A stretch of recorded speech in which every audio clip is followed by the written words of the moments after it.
your daily dose of sports and fun. This is the Morning Drive Podcast from Double T 97.3, presented by Cantex Roofing and Construction. I'm Mike Hebert, owner of Cantex Roofing and Construction. Every day is game day, and we'll get it right when it comes to your roofing, construction, windows, and mirrors. Call Cantex Roofing and Construction today. Together, we are one serving you. The Yates Flooring Center chat line is open. Go to the Double T 97.3 mobile app for that. The mobile app is presented by Happy State Bank. Visual Edge IT hotline is open too at 806-771-0973. So if you want to share your predictions or your Final Four thoughts or how far you have Texas Tech going. Jamie, a published report in the AJ this morning kind of gives you an update on what's going on with Darion Williams and Chance McMillan. This was from the Red Raiders player press conference yesterday. Darion Williams said he feels healthier than he did a year ago and is good to go for the ball game tonight. And so that's really good news. He is still dealing with an issue in his right leg that's undisclosed, but you could see him with the the massager on his leg during the Big 12 tournament, especially during the quarterfinal game. He did not play in the semifinal game. Said, feeling good, I'll be out there tomorrow. So that's good news. Chance McMillan, and both he and Coach Grant McCasland calling his availability a game time decision, Jamie. Well, that's not preferred. No, this is the direct quote from McCasland from the dais. Chance is going to be closer to a game time decision.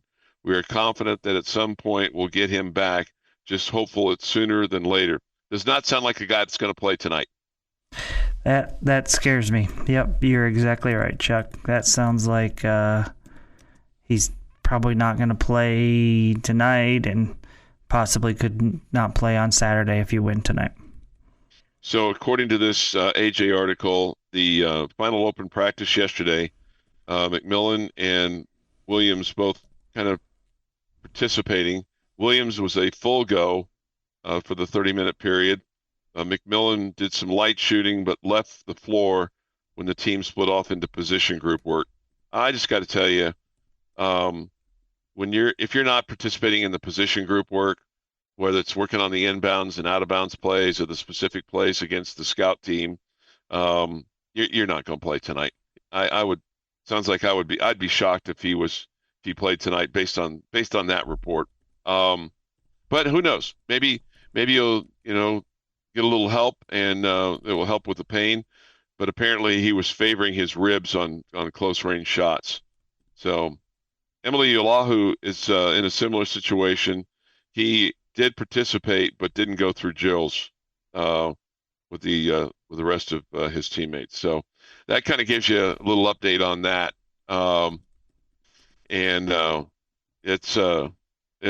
That's too bad, but we'll see. Maybe he gets up this morning and I don't know if they still use Novocaine, Jamie, but take a little shot to the ribs and hey, it all feels good. But you can't mask it because you don't want to cause further injury if you feel like you're close. But that doesn't, like you said, it just doesn't sound good, does it? Yeah, and it also, I don't mean to downplay UNC Wilmington, but you should be able to win without him. Yes. And if he's healthy or close to healthy, you're not going to sit him just because. But in this situation, if he can't go, he can't go. But you feel like you have a talented enough roster to still be able to win. Yeah. Last night, the first four took place in Dayton, Ohio. Mount St. Mary's defeated American University 83-72. So they earned the right to play Auburn tomorrow. And Auburn is the number one overall seed. Xavier outlasted Texas 86-80, pair of 11 seeds playing last night. And now Xavier will advance on to take on Illinois. And boy, I didn't watch this game, but it just looked to me like Texas was going to win, and they had a lead, but they couldn't hang on to it, Jamie. They gave it up down the stretch. I mean, they were up with about 15 minutes to go in the ball game. They were up by 7, and got up by 8. Led by as many as 13 in the contest. I also felt like it was like the Longhorns were in control. I went to bed, I don't know, probably 5 minutes into the second half, and felt like that, Xavier had made an early run, and then Texas fought right back to get it back to double digits, and felt like they were comfortably in control. It's funny, I went through the gamut of emotions in this game, right? Because there was a part of me that was thinking it was funny, because knowing that Texas really wanted to move on from Rodney Terry, I thought it was funny that they couldn't at this point. And so there was a part of me that was rooting for them to go a little ways in this tournament, just so they had to sit there and deal with the coach that they were wanting to get rid of and make the decision, quote unquote, a little bit tougher, even though I think the dude was gone no matter what. And so when they were winning, I thought it was somewhat comical. Then they come out at a half, and the sideline reporter tells us all how Rodney Terry tells his team, hey, there's nothing that Xavier can show us that we haven't seen already. We've played in the toughest conference in the history of college basketball. Oh, my God. And I went, what? What? Yes, the SEC is good now, or good this year, but come on now. The history of the toughest conference in the history of college basketball? And I was like, yeah, no, not so much. Well, I was all in on Xavier at that point. Yeah. And I had forgotten, I don't know why, but I had forgotten that Sean Miller was the coach at Xavier. You know, he had some big time jobs and moved his way up, and then stayed there. So I had considered them beating whoever won that game to beat Illinois, and then I thought better of it. We'll get to our Final Four picks at a little after 7 today. So, you know, for the moment, how far do you have Texas Tech going, Jamie? I have them losing in the Elite Eight. I do too. Who do you have them losing to? I have them losing to Florida. Yeah. I do too. Would you take that right now? No, absolutely not. Okay. I think this team's good enough to win a national championship if healthy. Yeah. So 100%, I wouldn't take that. Okay. If you ended up in the Elite Eight, I wouldn't call it embarrassing or anything like that. No. I don't think any Red Raider would take it. Your team's good enough to win it all. I mean, listen to the national pundits talking about how good you are and how you're a Final Four team, and how this team can compete with anybody in the country. Why would I say yes to? No, I was just curious. I mean, because I've had this conversation with some folks here, and at least one person said that they'd take the Elite Eight, but there's hesitancy. Are they Red Raiders? Yeah. They're Red. Yeah. That's really weird. Take the Elite Eight, but I mean that some of that part of that was just a casual conversation. It wasn't like grilling anybody. Okay. You walk around the complex asking people, would you take a Final Four? Would you take Elite Eight? Yeah. Yeah. Yeah. Mm-hmm.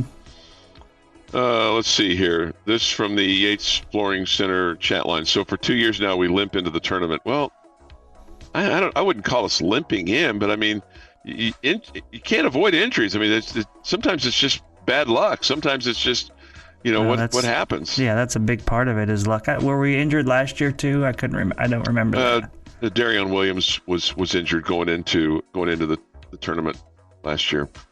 But it just seems like this is a much better, different team than last year.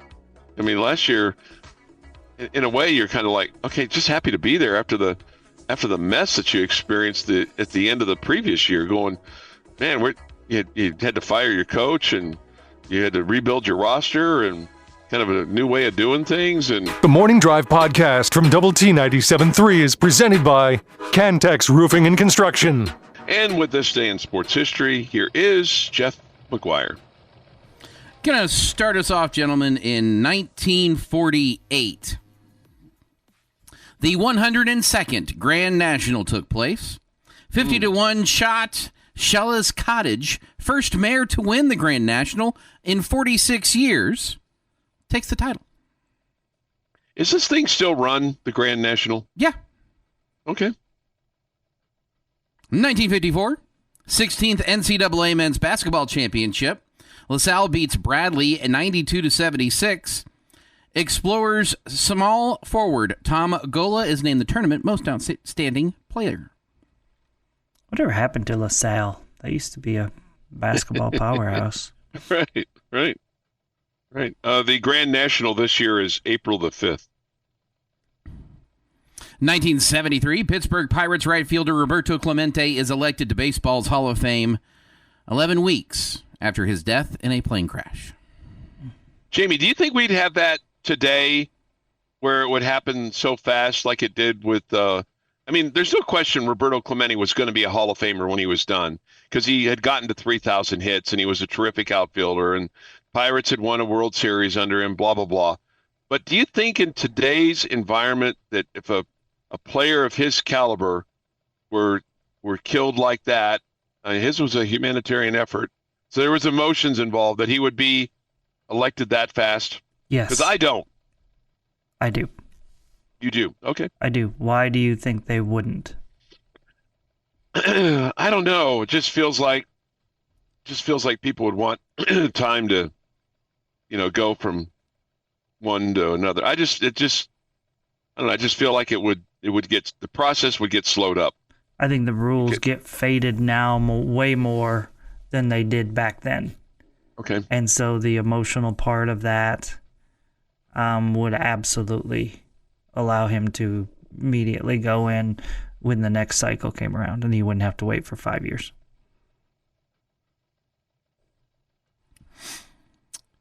In the year 2000, Planette Pearson scores 19, and the number 11 Lady Raiders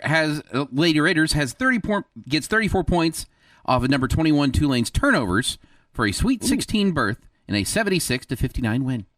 How much money you want to bet that Chuck's going to mention that to her today? Why do you think I brought it up? Yeah. There's no question. I mean, that's a silly bet. Of course I'm going to bring that up to her today. I'm going to say, hey, you know what you did on this day? You had 19, and you got 34 points off turnovers. Lady Raiders get 34 points off turnovers tonight. It's a cakewalk to a victory. Cakewalk. Well, yeah. In 2020, after 20 years with the New England Patriots, six-time Super Bowl winning quarterback Tom Brady officially agrees to move to the Tampa Bay Buccaneers on a 2-year, $50 million guaranteed deal. It is National Ravioli Day. We're having ravioli. Jamie doesn't look We're good. having beefaroni. It's okay. It's okay. Yeah, I'm out on the ravioli. Cool. More for me. Happy birthday, Spike Lee 68, WWE Sting 66, Mookie Blaylock 58, and Pat Riley is 80. And on this day in 1965, President Lyndon B. Johnson notifies Alabama's Governor George Wallace that he will use federal authority to call up the Alabama National Guard in order to supervise a planned civil rights march in from Selma to Montgomery. And that is this day in sports history. All right, this day in sports history. It is 6:48 this morning here on the morning drive. Jimmy, I don't know if you saw this, but man, Deion Sanders, he keeps collecting those assistant coaches. Byron Leftwich, the former Tampa Bay Buccaneers offensive coordinator, is now going to be a part of the brain trust with the Colorado Buffaloes.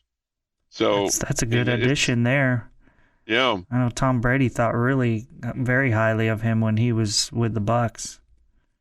So they now have hired Marshall Faulk in February, and that goes with Warren Sapp, who is a senior quality control analyst. whatever that is. I mean, he's an assistant coach. I believe, don't hold me to this, I believe Warren Sapp does not have his college degree, so he can't be an assistant coach. It's a bad deal. But he might be working on it. So I'm not, this is one of those, not always accurate, not always fair kind of deal. But I believe that's the case. But yeah, it's kind of surprising that Byron Leftwich would do that, because he's a guy that I think a lot of people, like you said, felt really very well about, just in terms of, yeah, you would have thought he would have had plenty of opportunities in the NFL. In the NFL, yeah. That's exactly right. That's where I was going. So, his official role with Colorado apparently is unclear, because Pat Shurmur holds the titles of offensive coordinator and quarterbacks coach. Seems like jobs that he would have. Yeah, it's more than qualified to do that. I wanted to get your take, Jamie, on the McNeese State situation and their coach, who is going to leave them and go to, oh God, I'm sorry, I've had a brain freeze. Wade. Will Wade. Will Wade. Yeah, he's going to leave McNeese State, and he's going to take. It's a Power 5 job. I mean, but it was basically, he's basically got this deal done, and he's going to go to North Carolina State. That's the school I had in my head. But if you're at McNeese State, I mean, first of all, I guess probably he wanted this story to stay under wraps, but it's totally taken away from the spotlight from his team in the NCAA tournament, because basically he's in the portal and he's out. He's going to North Carolina State. And my question is, if you're a McNeese State grad, do you want him coaching this game, or would you say to the AD, hey, get somebody in there that wants to be there?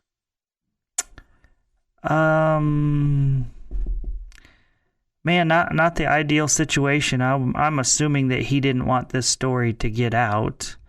I would assume that. I don't think. Go ahead. I was going to say he once it got out, he confronted it head on. I mean, he didn't try to hide behind anything. He said there's no reason to hide it. Guys are reading it on social media. It's no secret. I'm not going to ask them to do something I'm not willing to do. It's no good if you don't address it and you sit there and BS them. They know they can read through the BS, so you might as well just say it. That this is what it is. Yeah, I guess I'm not. I feel like he handled that the right way.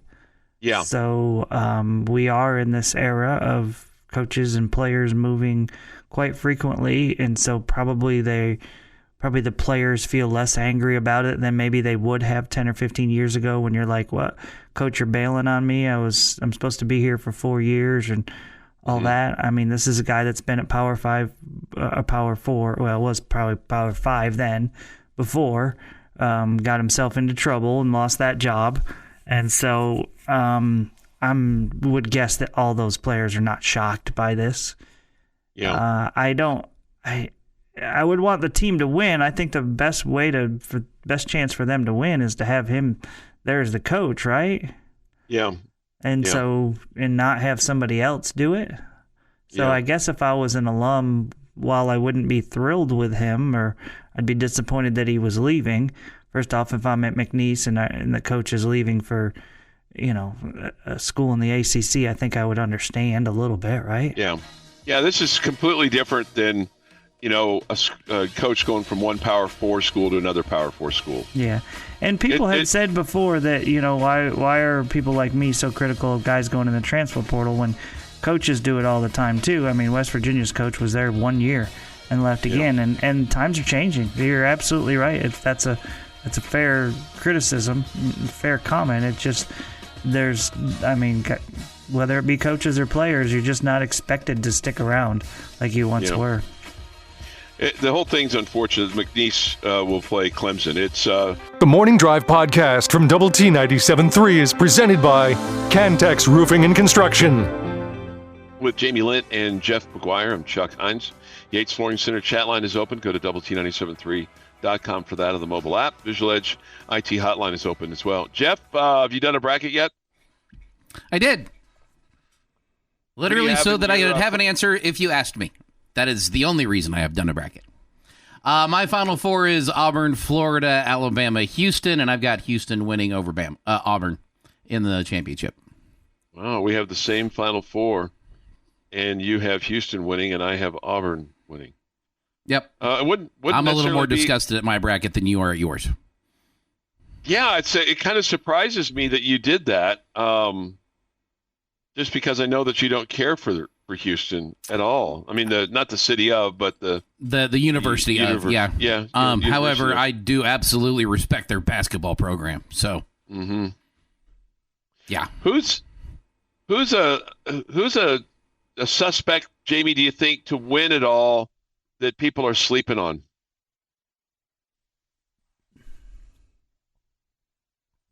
Arizona. Okay. Yeah, because you have Arizona going quite a ways. Do you have Arizona beating Duke? I do. Yes. Yeah. How about Tennessee or even Kentucky? Either one of those teams. I would lean towards Tennessee over Kentucky.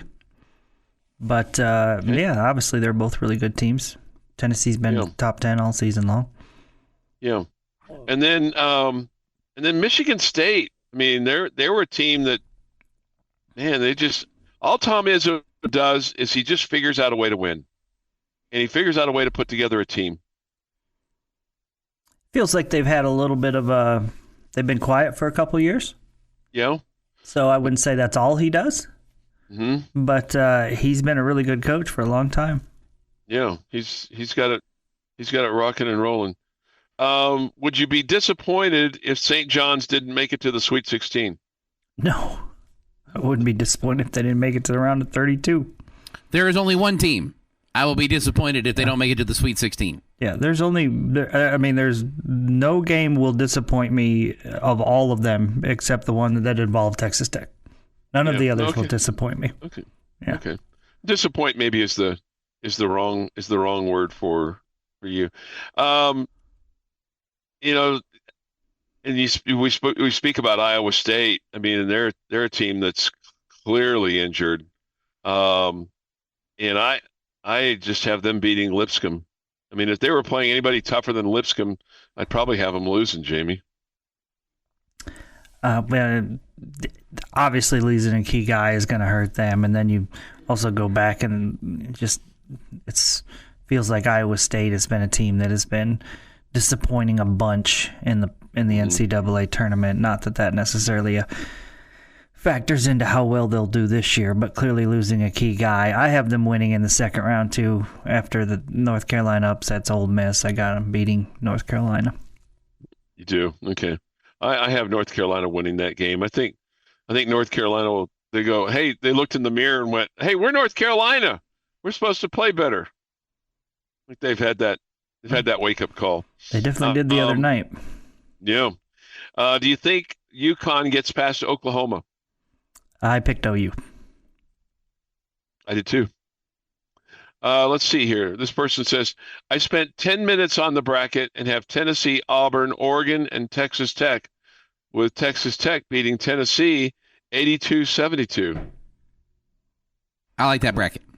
Mm-hmm. I like the time allotment. I like the picks. I like that bracket. I feel like over the years when I've spent more time, I've done worse. Right. Last year in our family bracket, I think I took last place. If it wasn't last, it was second to last. And I beat the little phenom only because he picked a team with the nickname of Dragons to go all the way to the Final Four and I think win it all because it was Dragons, Jamie. It's Dragons. Okay. This year, I have no idea who he picked this year, but my guess would be he picked Florida because of Gators. likes the. So could have picked that. If there was a team that had the nickname of dinosaurs, he would probably have picked the dinosaurs. Well, to win. Gators kind of look like dinosaurs. They kind of look like dragons too. Right. Kind of getting into that mode. Chuck, if it makes you feel any better, for the 40th consecutive year, my bracket is still better than everybody else in my family. Because nobody else did one? Correct. Wow. Does that make you feel better, Chuck? It makes me feel sad for the McGuire family that they can't get into the joy of a bracket and Chuck, all those kinds of things. That's one of my favorite sayings. If it makes you feel any better, because like if you're suffering through something, Chuck, for somebody else to say, "Well, I'm suffering too," does that make you feel better? I'm not suffering. Yeah. Chuck knows somebody who has a 40-year win streak going. Jamie, sometimes your common sense makes me feel like you're in the wrong job because you're so smart. It's like, what are you doing with us? I don't feel that way at all. It's like, what in the world are you doing with us? Full disclosure, I've submitted the same bracket to all of my little bracket things that I do, but I do have an ESPN bracket. I always do this every year. I have an ESPN bracket that has Tech winning it all, and I have an ESPN bracket that has KU winning it all. But my official bracket is the one that I gave you with Auburn winning it all. I won't be crowing on unless my ESPN bracket for either one of those is a perfect bracket, and I win the $1 million. Then I will crow. Okay, so people stopped listening to you, Chuck, when you said I won't be crowing. Yeah. So Chuck. Yeah. You've got Tech and Kansas meeting up in this Elite Eight? I do. And in one, you've got Texas Tech winning, and one you got Kansas winning. I have a bracket. I do this every year. Right. No, I get what you're doing. In one of the brackets, you have Tech beating Kansas, and one you have Kansas beating Tech, or did you have them avoid that tournament? I avoided that in the two. I don't know in those two brackets off the top of my head.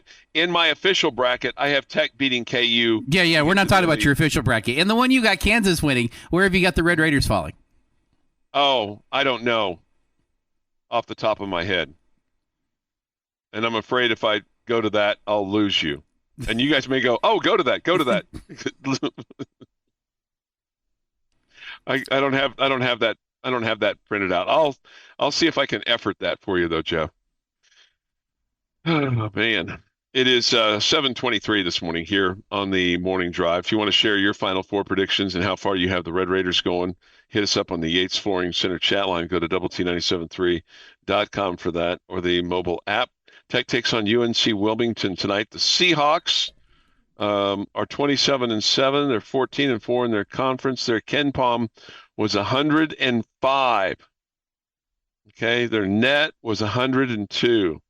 So they're lucky to be there, and hopefully the Red Raiders will dispatch them quickly and efficiently tonight. You'll hear the broadcast tonight at 8 o'clock and play-by-play tonight from Wichita at 9:10. That's the scheduled start time tonight. So I'm sure they got plenty to do today in getting themselves ready for this one, and we'll continue to talk about it as well here this morning on the Morning Drive, and then throughout the day and Tech Talk this afternoon. I'm sure I'll be interested to see who Mr. Scott and Mr. Gustafson pick as far as their bracket challenges are concerned. All right, Jamie's question of the day is next. This is the Morning Drive podcast from Double T 97.3, presented by Cantex Roofing and Construction. Jamie's question of the day on Double T 97.3, presented today by someone not named Jamie, is brought to you by Connecticut of West Texas.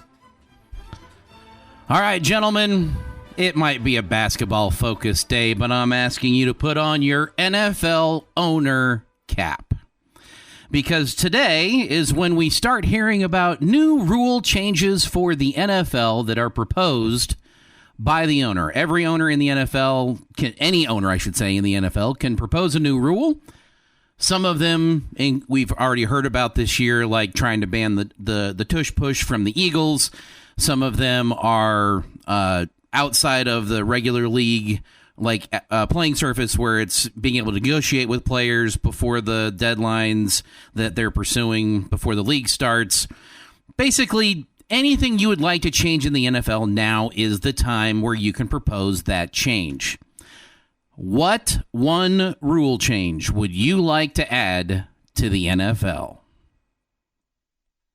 I want the overtime rule changed again.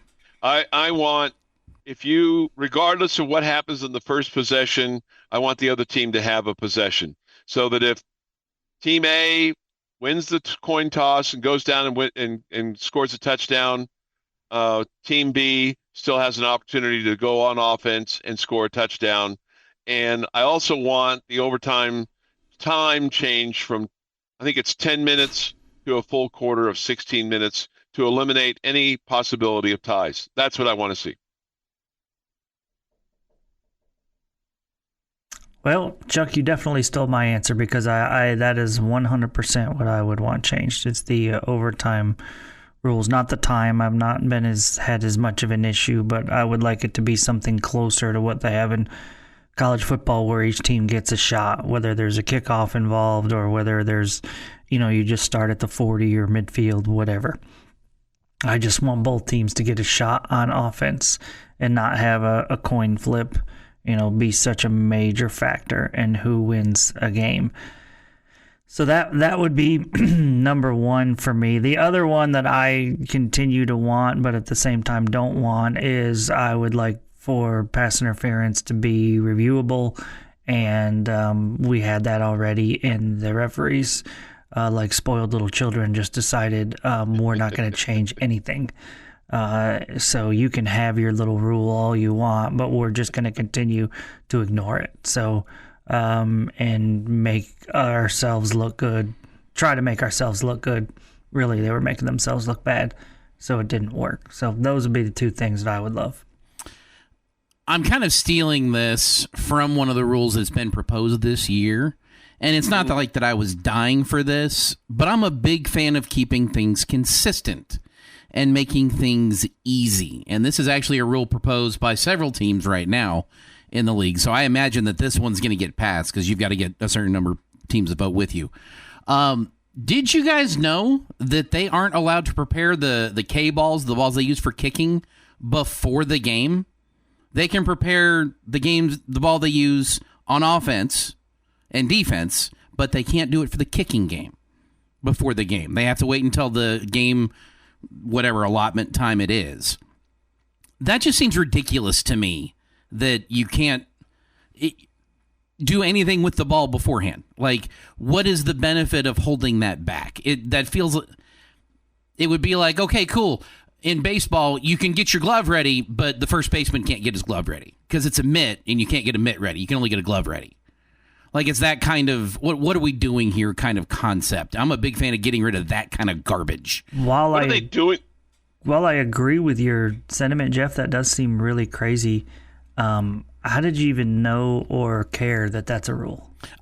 Because I read the story on the NFL talking about other rule changes, and that's what brought on this question. It's not like fans are sitting around watching the games going, this game could be better if the kickers could scrape up the ball before the game. If we get rid of the stupid rules, the K-ball, that don't match anything else that you're doing, it makes it easier for the officials to do the part of their job that they have to pay attention to.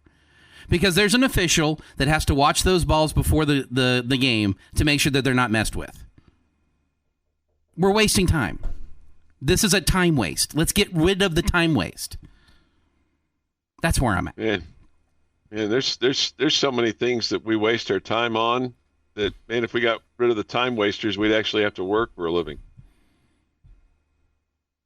From our resident clock watcher. Right. What are they doing to the K balls? Are they is it just the loosening them up and squeezing them and all that kind of stuff? I kind of thought the kickers' balls just went with them. I thought I didn't realize that they submitted those, or that those were The submitted by multiple teams for the K-balls would allow preparing of K-balls that are used for kicking before game day, as teams are allowed to do with other balls that they use on other plays. They're in a humidifier, Chuck. They're right next to the head coach's cigars. They sit in the humidifier, make sure that they don't get over humidified or not humidified enough. Okay, what do you think about... It is so incredibly dumb that you can mess with the other balls and not those. Yeah. That's so... What's the purpose? Yeah. And that's why I want to get rid of it. Yeah, hey, what about this one submitted by the Lions that would eliminate first down that comes with illegal contact or defensive holding? Because I read this story, my opinion of it changed. Like, initially I had no issue with it. And then I read that the Lions were the most penalized in that circumstance of any NFL team. If another team submitted it, I'd be more willing to listen. No, I think they should absolutely be automatic first downs. Okay. Because, I mean, if you're defensive holding with a wide receiver's about to blow by you and you grab hold of him, defensive holding, okay, just make it 5 when the reason he grabbed hold of him because he was about to break into the clear and he was about to make a big play for a long gainer. Right. Yeah, I would definitely want that. No, that's dumb, Lions. Do you have any issue with the tush push? I do not. Yeah. I do none not. Point none. I would like for there to be no fair catches on kickoffs. You can have them on punts, but you can't have them on kickoffs. Return the ball. Okay. Yep. If you have a thought on that, hit us up on the Yates Flooring Center chat line. Go to doublet973.com to participate. This is the Morning Drive Podcast from Double T 97.3, presented by Cantex Roofing and Construction. Drive, hour 3 of 3 on Lubbock Sports Station, Double T 97.3. 12 hours from now, we'll have Red Raider basketball on the air from Wichita. The tip time is about 9:10 tonight as the Red Raiders take on UNC Wilmington. Good morning with Jamie Lent and Jeff McGuire. I'm Chuck Heinz. We come to you from the First United Bank studio and look forward to hearing from you on the Yates Flooring Center chat line. Go to doublet973.com for that or the mobile app. We get this sarcasm, Jamie, and you know I enjoy sarcasm, from the Yates Flooring Center chat line. I'm predicting half the teams to lose in the first round. Yeah, I think that's probably a good bet. Yeah. This, I don't know why, but I guess because we talked about, kicking and whatnot. Is there a way to set Chuck up attempting a 30-yard field goal live on the air someday? That would not be good. That would not be good for anything. That would be good for a laugh, probably. And I would tell you that Chuck would do probably as good as Jeff and I would do because I am terrible at kicking footballs. Somebody said if there's a medevac on standby, hey, I'm in better shape than that. I don't think I would need that, but the odds of me kicking a 30-yard field goal are almost 0. Yeah. Can Lucy from Peanuts be the holder, please? No.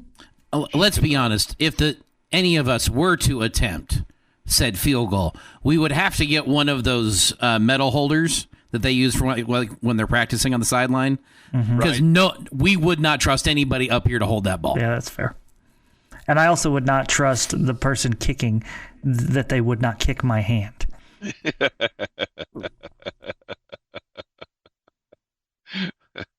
We would let Chuck kick into the north end zone, though, right? Because the south end zone is so intimidating, right? Oh, yeah. Yeah, he wouldn't be able to make it. We wouldn't want him to be intimidated. Right. At the big double T staring at me right there. And Coach McGuire would probably be up there in his suite waving his hands, trying to distract me, and all those kinds of things. Or telling us to get off his field.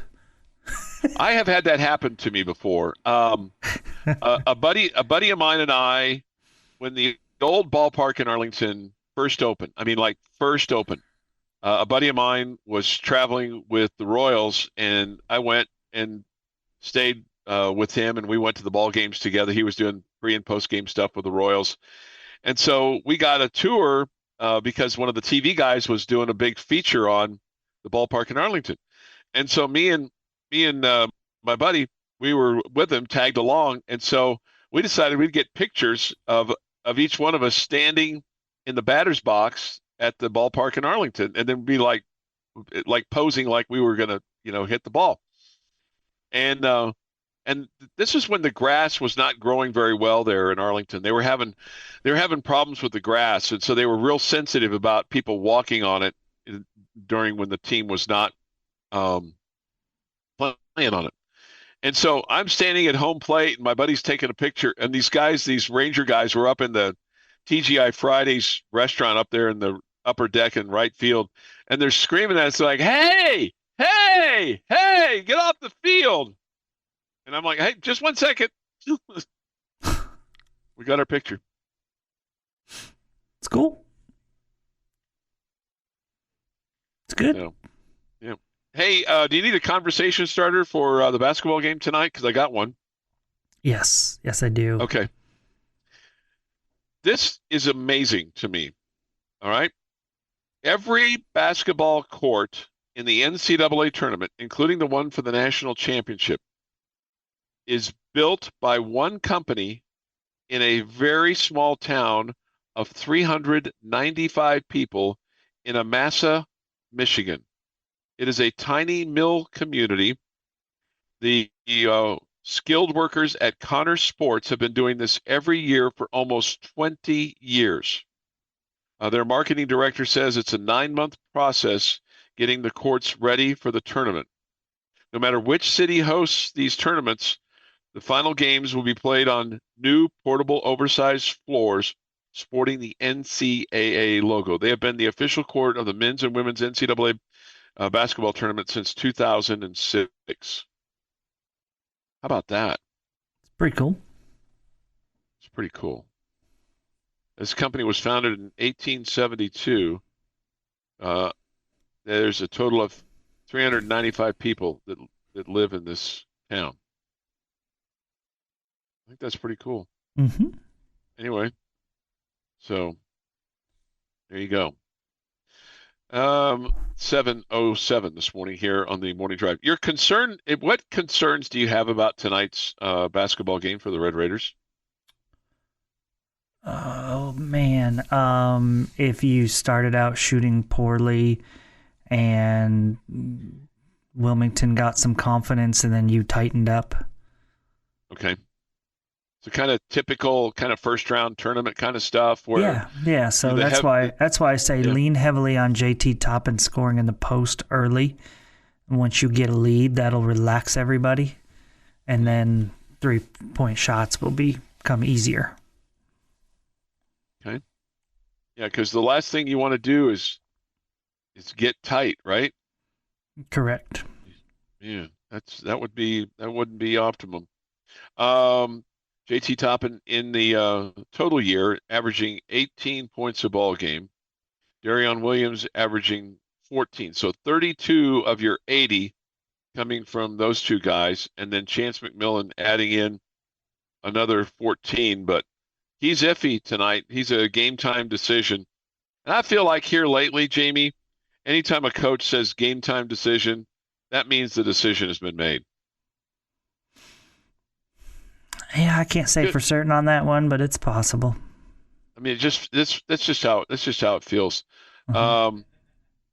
Toppin in Big 12 play was averaging just under 18, 17.9, and McMillan was about a point ahead of Darion Williams at 13.7 and 12.9. I'll leave you with this, and you can think about this, and we can answer this at 8:15.